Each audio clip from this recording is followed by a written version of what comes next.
बिस्मिल्लाहिर्रहमानिर्रहीम। अस्सलाम वालेकुम नाज़रीन, मैं हूँ आपका मेज़बान महबूब अली यूसुफ़ज़ई। नाज़रीन, सबसे पहले माज़रत के तकरीबन 4 से 5 रोज़ के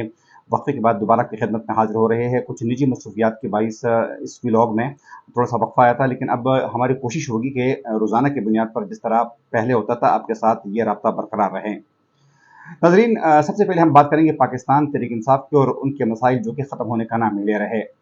एक तस्वुर ये पाया जाता था कि पाकिस्तान तहरीक-इंसाफ़ जो कि पंजाब में टूट-फूट का शिकार हो गई थी। शायद खैबर पख्तूनख्वा में उनके जो बड़े-बड़े लीडर्स हैं वो अभी टूट-फूट का शिकार नहीं हुए हैं, बल्कि वो अभी भी पार्टी के साथ लॉयल हैं। लेकिन गुज़िश्ता रोज़ उस वक़्त पाकिस्तान तहरीक-इंसाफ़ के लिए एक शॉकिंग न्यूज़ आई थी, बल्कि खुद उन्होंने एक प्रेस रिलीज़ जारी किया था। उनके जो नए सेक्रेटरी जनरल है उमर अयूब की जानिब से उनके फ्रंट फुट के खिलाड़ी, उनके मेन खिलाड़ी, उनके साबिक़ वज़ीर आला परवेज़ खटक को, जिसमें परवेज़ खटक को शोकाज़ नोटिस में ये बताया गया है कि आप पार्टी डिसिप्लिन के खिलाफ वर्जी कर रहे हैं और पार्टी के कुछ अरकान को कुछ अहम अरकान से प्राप्ति कर रहे हैं कि आप अपनी एक पार्टी बना रहे हैं और ये आप इस आईन के और आप हमारे पार्टी के मंशूर के खिलाफ वर्जी कर रहे हैं। जिसके बाद परवेज़ खटक को बताया गया कि आप इस शोकास नोटिस का 15 दिन के अंदर अंदर जवाब दें, बसूरत अगर आपके खिलाफ कार्रवाई की जाएगी। तो यकीन एक बहुत बड़ी खबर है, क्योंकि परवेज़ खटक न सिर्फ पाकिस्तान तहरीक-इंसाफ़ में बल्कि पूरे मुल्क में एक माने हुए सियासतदान के तौर पर माने जाते हैं और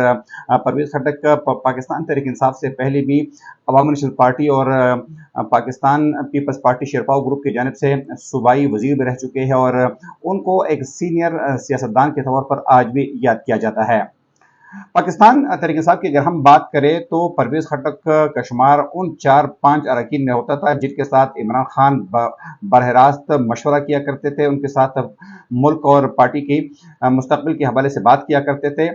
ताहम आज से तकरीबन 5 साल कबल 2018 के इलेक्शन के बाद जब परवेज़ खटक दूसरी मरतबा भी वज़ारत आला के उम्मीदवार थे, लेकिन उनकी इस ख्वाहिश को उस वक्त दचका लगा जब इमरान खान ने परवेज़ खटक को ये कहा कि आप मरकज़ में शिफ्ट हो जाए, जबकि इस दफ़ा महमूद खान को वज़ीर आला बनाया जाएगा। तो ये पहला दचका था परवेज़ खटक के लिए और उस वक्त से दोनों के दरमियान एक मिसट्रस्ट, एक बदएतमादी जो है वो पैदा हुई थी। उसके बाद परवेज़ खटक को मरकज़ में जो पोर्टफोलियो दिया गया था वो था वज़ारत दिफा का। यानी वज़ारत दिफा एक ऐसा महकमा है जो कि आमतौर पर सियासतदान जो है उसको लेने पर खुश नहीं होते। सियासतदान ये चाहते हैं कि उनको सेहत, तालीम, कम्युनिकेशन, वज़ारत ख़ारिजा, वज़ारत दाखिला या इस किस्म की मिनिस्ट्रीज़ दी जाए कि जिस पर उनका असर रसूख ज़्यादा हो। लेकिन परवेज़ खटक को बिल्कुल साइडलाइन किया गया था। ताहम जब पार्टी पर सख्त वक्त आया तो हमेशा परवेज़ खटक जो थे वो इमरान खान के साथ खड़े रहे और परवेज़ खटक वो आदमी है कि जिनके पास खैबर पख्तूनख्वा में जो पाकिस्तान तहरीक-इंसाफ़ के बड़े बड़े लीडर्स हैं उनके साथ आज भी उनकी अक्सरियत उनके वफादार है। तो अगर परवेज़ खटक को शोकाज़ नोटिस दिया गया है, ज़ाहिर बात है कि अब परवेज़ खटक भी कहाँ खामोश रह सकते हैं, उसका जवाब देंगे और भरपूर जवाब देंगे। और इस दफ़ा अगर परवेज़ खटक पाकिस्तान तहरीक-इंसाफ़ को छोड़ते हैं तो वो सिर्फ अकेले परवेज़ खटक नहीं होंगे, बल्कि उनके साथ 15-20 के करीब जो है वो पाकिस्तान तहरीक-इंसाफ़ के चूटे के लीडर्स होंगे जो इस पार्टी को छोड़ेंगे। इसके अलावा नाज़रीन, अहम खबर यह है कि गुज़िश्ता रोज़ पाकिस्तान तहरीक-इंसाफ़ के नए नौमुंतखब सूबाई सदर अली अमीन गंडापुर ने सूबाई काबीना यानी खैबर पख्तूनख्वा में उनकी जो काबीना है उनका ऐलान किया है और उसमें न तो परवेज़ खटक का नाम शामिल है, न साबिक़ वज़ीर आला महमूद खान का नाम शामिल है, न मलाकन डिवीज़न के कोऑर्डिनेटर फज़ल हकीम का नाम शामिल है, न उनके दीगर जो मरकज़ी कायदीन हैं उनका नाम शामिल है। अलबत्ता उसमें शाहराम तरक़ई का नाम शामिल है, इसमें तैमूर जगड़ा का नाम शामिल है, उसमें आसिफ खान का नाम शामिल है। लेकिन उसके अलावा पार्टी में जितनी भी बड़े-बड़े लोग थे, ख़ासतौर पर खैबर पख्तूनख्वा में, तो अक्सरियत के नाम उसमें शामिल नहीं है। कुछ नए लोगों को चांस दिया गया है, कुछ नए लोगों को मौका दिया गया है, जिससे एक बात एक दफ़ा फिर ज़ाहिर होती है कि इमरान खान अभी भी कॉन्फिडेंट है कि अगर उनके तमाम लीडर जो है वो उनको छोड़ दें, लेकिन उसके बावजूद भी वो जिसको भी टिकट दे दें, वो इमरान खान का नाम इस्तेमाल करके, पार्टी का नाम इस्तेमाल करके वो ये इंतखाब जीत सकता है। तो कॉन्फिडेंस तो अभी तक उनका है, लेकिन इसमें कोई शक नहीं है कि उनकी मुश्किलात में कोई कमी नहीं आ रही। इस वक्त अगर हम सूबा पंजाब की बात करें, सूबा सिंध, बलूचिस्तान और खैबर पख्तूनख्वा की बात करें तो तकरीबन लगभग 150 से ज़्यादा उनके जो साबिक़ अरकान सूबाई और कौमी असम्बली थे वो इमरान खान की पार्टी को छोड़ चुके हैं और ये सिलसिला अब भी ख़त्म नहीं हुआ है, बल्कि ये सिलसिला मुसलसल जारी है। वही इमरान खान की मुश्किलात जो है वो कम नहीं हुई है, बल्कि उसमें मुसलसल इजाफा हो रहा है। بلکہ اب تو یہ خبر بھی آ رہی ہے کہ شاید عید سے پہلے عمران خان کو گرفتار کیا جا سکتا ہے. ان کے خلاف جو مختلف کیسز ہے جس میں دہشت گردی کے کیسز ہیں، ان کے خلاف لوگوں کو اکسانے کے کیسز ہے، مختلف کیسز عمران خان کے خلاف جو ہے، تو اس میں شاید جب عمران خان کو گزشتہ روز جے ٹی نے بھی بلایا تھا تو اس میں عمران خان پیش نہیں ہوئے تھے، نہ ان کی اہلیہ بشرا جو ہے اس میں پیش ہوئی تھی. تو اب یہ امکان ظاہر کیا جا رہا ہے کہ عمران خان کو عید سے پہلے گرفتار بھی کیا جا سکتا ہے. تو اگر عمران خان جیل چلے جاتے ہیں تو اس کے بعد یقیناً اس بات کی بھی زیادہ قوی چانسز ہے کہ عمران خان کے مزید لوگ جو ہے وہ عمران خان کو چھوڑ دیں. یعنی پرویز خٹک کے علاوہ اس وقت آپ دیکھ سکتے ہیں کہ اسد عمر پر بھی پارٹی جو ہے وہ ٹرسٹ نہیں کر رہی. اسد عمر کو بھی سائلنٹ کر دیا گیا ہے، بلکہ وہ تقریباً پارٹی چھوڑ چکے ہیں. اس کے علاوہ جس طرح آپ جانتے ہیں کہ مرکز میں فواد چودھری جیسا مضبوط آدمی، فیض الحسن چوہان، اس کے علاوہ جو سیف اللہ نیازی، دیگر لوگ جو ہے وہ سب عمران خان کو چھوڑ چکے ہیں اور عمران خان کے مشکلات میں مسلسل اضافہ ہو رہا ہے. اس کے علاوہ ناظرین جو دوسری اہم خبر آپ کے ساتھ شیئر کرنی تھی وہ تھی سپریم کورٹ کے حوالے سے. سپریم کورٹ میں ایک پٹیشن چلی جاتی ہے اور یہ پٹیشن جو ہے یہ اس وقت پاکستان میں جو ملٹری کورٹس ہے اس کے خلاف چلی جاتی ہے کہ سویلنس کا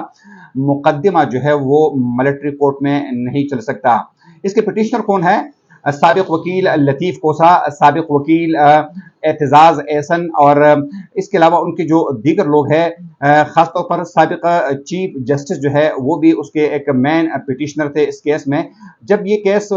عدالت میں لگ جاتا ہے تو 9 رکنی لارجر بینچ جو ہے وہ بن جاتا ہے، اور اس بینچ میں پہلی دفعہ ایسے نام جو ہے وہ سامنے آ جاتے ہیں جو کہ ماضی میں اس کی نظیر نہیں ملتی. یعنی موجودہ چیف جسٹس جو ہے ان کے دور حکومت میں ہم نے دیکھا کہ نہ تو کسی بھی اہم کیس میں قاضی فوجی صاحب کو شامل کیا گیا، نہ طارق مسعود صاحب کو شامل کیا گیا، حتیٰ کہ یحییٰ افریدی، منصور علی شاہ اور دیگر ایسے جس پر چیف جسٹس کو مکمل اعتماد نہیں ہوتا تھا تو وہ اس بینچ میں اس کو شامل نہیں کیا کرتے تھے. تاہم جو ملٹری کورٹس کا واقعہ کا کیس سامنے آیا تو اس میں حیرانی کے طور پر چیف جسٹس نے پہلی دفعہ قاضی فائز عیسیٰ کو، جو کہ اس وقت سپریم کورٹ کے سینئر ترین جج ہے چیف جسٹس کے بعد، ان کو شامل کر لیا. تاہم آج ایک اور خبر آئی اور یہ خبر یہ تھی کہ اس بینچ سے سینئر ترین 2 ججز جسٹس قاضی فائز عیسیٰ اور جسٹس سردار طارق جو تھے وہ انہوں نے اپنے آپ کو علیحدہ کیا، اور دونوں کا موقف یہ تھا کہ جب تک سپریم کورٹ میں ایک اور جو زیر التوا کیس ہے پریکٹس اینڈ پروسیجر کیس کے حوالے سے، جب تک اس کا فیصلہ نہیں ہوتا تو جس بینچ میں ہم بیٹھے ہیں یہ بینچ بھی غیر قانونی ہے. تو اس کے بعد یہ بینچ ٹوٹ گیا. 9 رکنی لارجر بینچ تھا، اب یہ 7 رکنی لارجر بینچ جو ہے وہ رہ گیا ہے. چیف جسٹس خود اس کی سربراہی کر رہے ہیں، جبکہ چیف جسٹس کے علاوہ ابھی بھی اس بینچ میں جسٹس افریدی، یحییٰ افریدی، اس کے علاوہ جسٹس منصور علی شاہ، جسٹس عائشہ ملک، جسٹس نقوی، اور اس کے علاوہ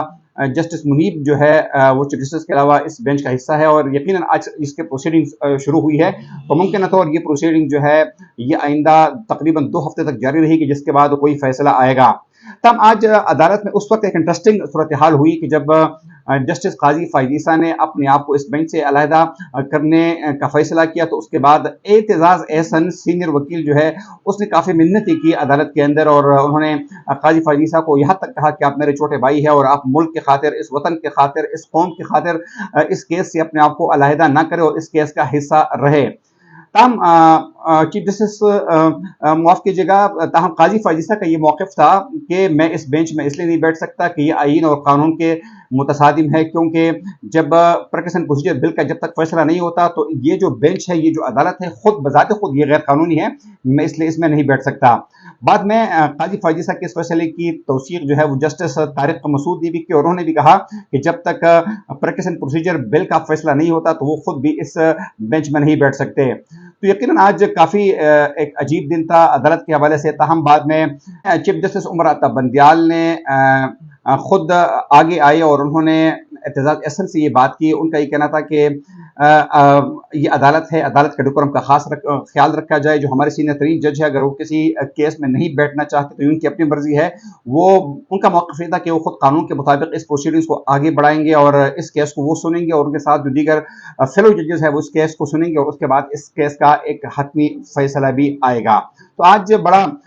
ایک دھماکہ خیز دن تھا عدالت کے حوالے سے بھی اور دیگر قانونی پہلو کے حوالے سے بھی، اور یہ پروسیڈنگز جو ہے وہ آگے جا کر اس میں جو بھی اپڈیٹ ہوتی ہے ہم اس حوالے سے بھی مزید آپ سے بات کرنے کی کوشش کریں گے۔ اگلے پروگرام تک اپنے میزبان محبوب علی صدیقی کو اجازت دیجیے۔ اللہ حافظ۔